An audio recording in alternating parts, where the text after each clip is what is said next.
So, here's the deal. These past few months, we've had an outpour of positive reception from you guys around what we're creating, and we really want to get that game out to you sooner. That's why we're diving right into early access on September 24th, 2024. And a heartfelt thank you to everyone who participated in the beta. The team has been rocking around the clock to incorporate a ton of the feedback you guys gave us, and we can't wait to share the progress.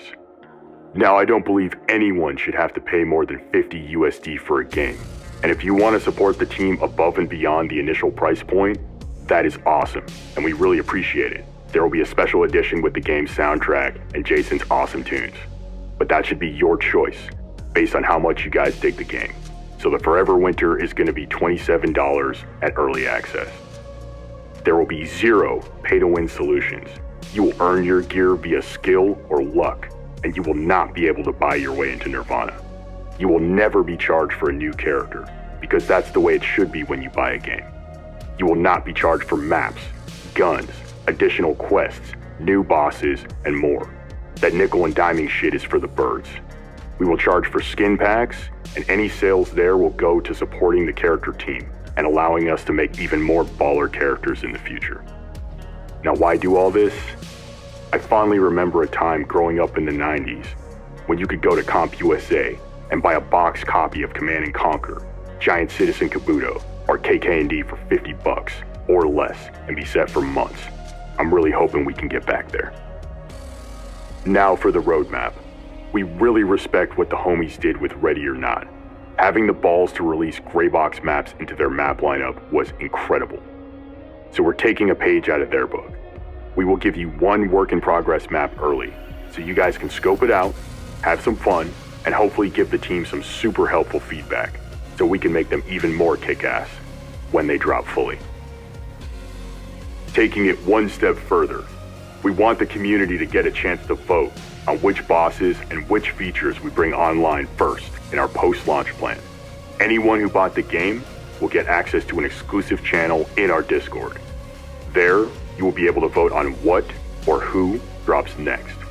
The art team and our brothers at Evolve 512 broke our backs to make sure we planned months in advance to give you guys the post-apocalyptic road trip you deserve. And if the game does well, shit. We want to bring this art style to entirely new environments in the future. It's going to be a wild ride. Now let's talk hosting. Regardless of how many people play, you will always be able to play with your friends locally and via peer-to-peer hosting. We learned from the nightmares some of our industry colleagues have gone through this past year. So that means no infinite loop matchmaking bugs, and no flooded servers where you can't jump into what you just bought. We did this so that no matter what happens, when you buy our game, you can jump in and rock and roll, even if it's solo. If you want to reach out to the dev team, hit up the Discord. There's a ton of homies in there that love Grimdark just as much as we do. Now on a more somber note, these past few months, we lost Spec Ops The Line, Project Boundary, and now they are shutting down the Battlefield 3 servers. The reality is, in the never-ending quest for profit, they are closing the gate on some really special games that inspired us. Games cost more now to develop than they ever have, and that means risk mitigation is priority 1, 2, and 3. And remember, it's not their fault. They're a product of their environment.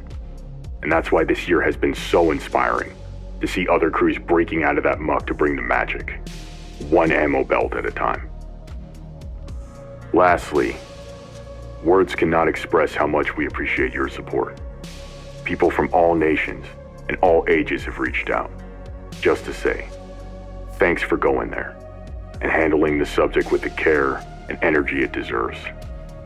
This means we're not alone in hoping we see a new Killzone, a gritty Battlefield, maybe a new Command & Conquer title that's not a bloody mobile game.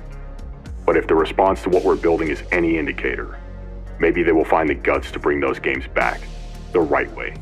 And in the meantime, we'll see you guys in the Wasteland on September 24th, 2024. Cheers.